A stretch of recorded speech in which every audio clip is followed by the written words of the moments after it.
When NBA players shoot free throws, they usually don't leave the ground, but LaMelo Ball is different. He barely jumps, even when he's shooting threes. Almost every time he lets it fly, both feet stay pretty much planted. If you go back and watch his earlier games, you'll notice it's always been that way. He's even said himself that he's just comfortable shooting like that. So if you're a LaMelo fan too, make sure you hit that like button. You know what a giant's perspective looks like? When Shaquille O'Neal holds something, it instantly looks smaller. A chicken drumstick looks big in a normal person's hand, but in Shaq's hand, it looks like a tiny snack. And a donut in his hand, it looks like a toy. And that's not even the craziest part. With just one hand, he can grab 4 water bottles at once. Chug 2 bottles in one go? No problem. But here's where it gets wild. When Shaq gets into a small car, the whole car looks cramped. His legs don't fit. He can barely even drive it. And his shoes? They're bigger than most people's faces. His shoe size is just insane. So what do you think? What else would look tiny in Shaq's hands? Tell me in the comments. After Ja Morant finished his bag of chips, he used just one word to show how much he loved them. If I learn one word this time, to at least give a Anthony Edwards, a name that never bows down. He wasn't some overnight sensation. He's the kind of player who pounded his sweat into the hardwood again and again. The gym was empty at dawn. No crowd. Just the echo of a basketball hitting the floor. One miss. Reset. Go again. Until his moves were faster than doubt. Until his confidence outweighed fear. His layups sliced through the air like a blade. In the moment, the scoreboard shifted. The legends of the old era still shined, but the new era had stepped forward. Every drive to the rim felt like a message to the world. He didn't come to witness history. He came to become history. Do you think Anthony Edwards will be the next NBA superstar? Let me know in the comments. Trey Young was ejected during the Wizards' first game. Tari Eason from the Rockets pushed Jameer Watkins of the Wizards to the floor, but the referees didn't call anything. Trey Young stood on the sideline and loudly complained about the call. But because he violated an NBA rule, he was immediately ejected from the game. According to NBA rules, players on the bench cannot step onto the court, and they are not allowed to rush toward the referees to argue a call. Do you think this was a referee mistake, or was Trey Young just too emotional? Let me know your answer in the comments. This is exactly why you should never underestimate Shaquille O'Neal. Angel Reese fell while going up for a layup. When Shaq saw it, he burst out laughing. Angel Reese immediately asked why he was laughing, and then challenged him to a free throw contest for $100,000. Shaq stepped up to the free throw line and knocked it down with one shot. That moment left Angel Reese completely shocked. Before Shaq took the shot, did you think he was going to miss? Let me know your answer in the comments. A moment ago, this scene made a lot of people online laugh. After LeBron James went up for a layup, he suddenly landed awkwardly on his hand. He dropped straight to the floor in pain and looked really uncomfortable. Many people thought he might have to leave the game, but surprisingly, after lying on the floor for a short while, LeBron actually got up all by himself. Then he returned right back to the game. This moment also made a lot of fans start joking online. Some people think LeBron just needed a moment to recover. Others believe he was acting. So what do you think? Do you think LeBron James was really in pain, or was he just putting on a show? Let me know in the comments. Flagg became the second youngest player in NBA history to reach 1,000 career points. Many people believe he has the potential to become a future basketball superstar. He received endorsement offers from both Nike and New Balance, but in the end, he chose New Balance. One reason was simple. New Balance could pay him in a single upfront deal, while Nike planned to pay in installments. Another reason is that New Balance doesn't sign many stars. That means the brand can focus more on building Flagg as its next big athlete. If you like Flagg, make sure to give this video a like. Shaquille O'Neal is not only great at basketball, he's also surprisingly good at wrestling. He can easily pick up his opponent and slam him to the ground. When his opponent hits him, he barely feels a thing.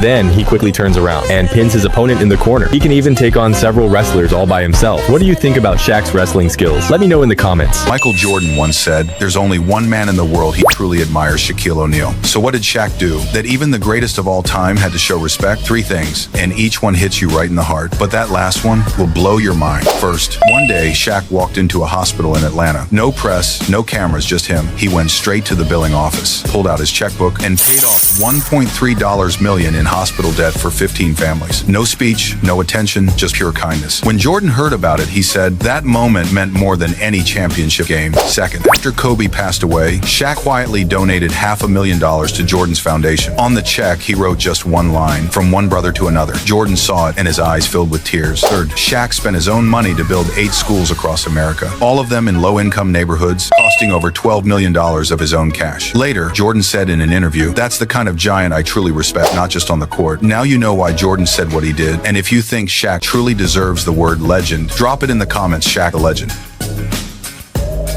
No wonder Jake Paul cried like a clown when Judah broke the world record and took home the gold. But what people don't see is that behind her victory were 3 big sacrifices he made for her. First, he gave up his social life. Jake used to live in the spotlight, parties, events, red carpets nonstop. But once Judah started her intense training, he traded nightclubs for training camps. Even when his favorite team, the Seahawks, invited him to a championship party, he turned it down without a second thought, just so he could be courtside watching her compete. Second, he backed her dream with his own money. When Judah left the national team, critics came at her hard. People laughed, doubted, said she wouldn't make it. So Jake paid for everything. Top coaches, recovery staff, training facilities. He built her what fans now call a private Olympic village. And third, he didn't mind looking like a show-off. Judah's fame made flying commercial impossible. People recognized her everywhere. So Jake started using private jets, bragging that he just didn't want to squeeze into economy. But deep down, it wasn't arrogance. He just wanted her to rest, to travel in peace. So when Judah stood on that podium, crying her heart out, Jake's tears weren't for the cameras. They were for every struggle, every sacrifice, and every quiet moment he shared walking beside her.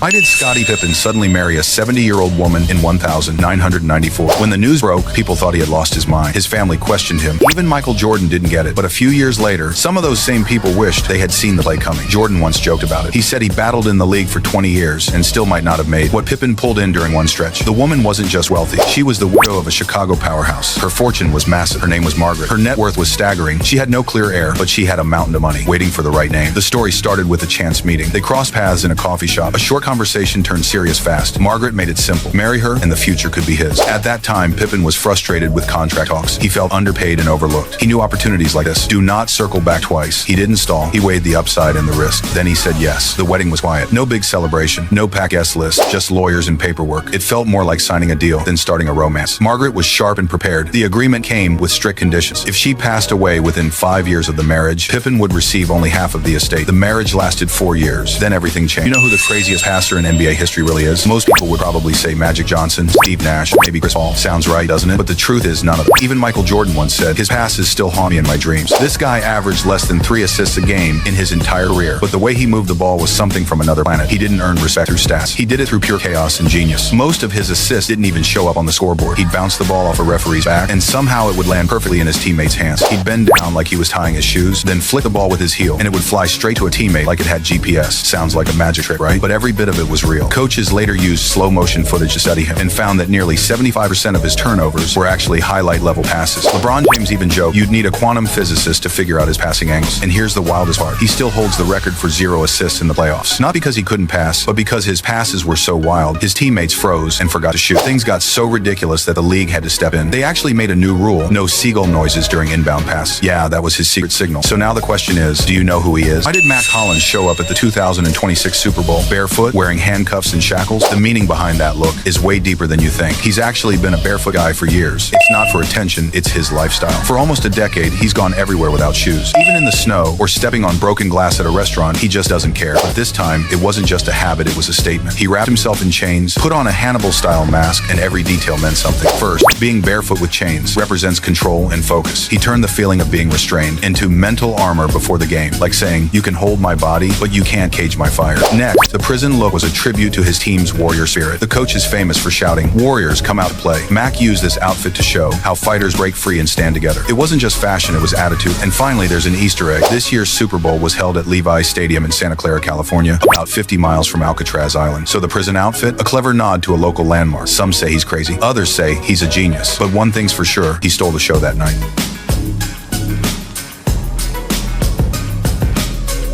Why did the Warriors bet on Porzingis? Come on, they're not picking players by the length of their names. The real reason is a lot colder and a lot more logical than you think. Ever since Butler went down for the season, the Warriors' title hopes have been fading fast. Right now, their real championship window, maybe 2 years, max, and the front office knows it. Building around Steph is the only way forward. But here's the problem. Elite power forwards are either too few or way too expensive. Even if they threw everything at Milwaukee, the Bucks would never give up Giannis. So Golden State had to roll the dice. Their plan A was Jaren Jackson Jr., but Utah swooped in first and stole the deal. That left the Warriors stuck at a crossroads, and suddenly Porzingis became the only real path left. Sure, he's got the name, the height, but everyone knows the risks. His health, his consistency, his availability. Still, when he's healthy, Porzingis is a legit top 30 player. A big who fits perfectly into the Warriors system, inside and out, offense and defense. And honestly, they didn't have many better options. Kuminga doesn't want to stay long-term, and keeping a player who's halfway out the door kills the locker room vibe. Both sides were cornered, and that made this trade almost inevitable. The Warriors ran the math too. Porzingis only has 1 year left on his deal. If he plays well, they can re-sign him cheap. If not, his exit frees up massive massive caps. No one seemed to notice, but after the Warriors got crushed by the Sixers, losing by 20 at home,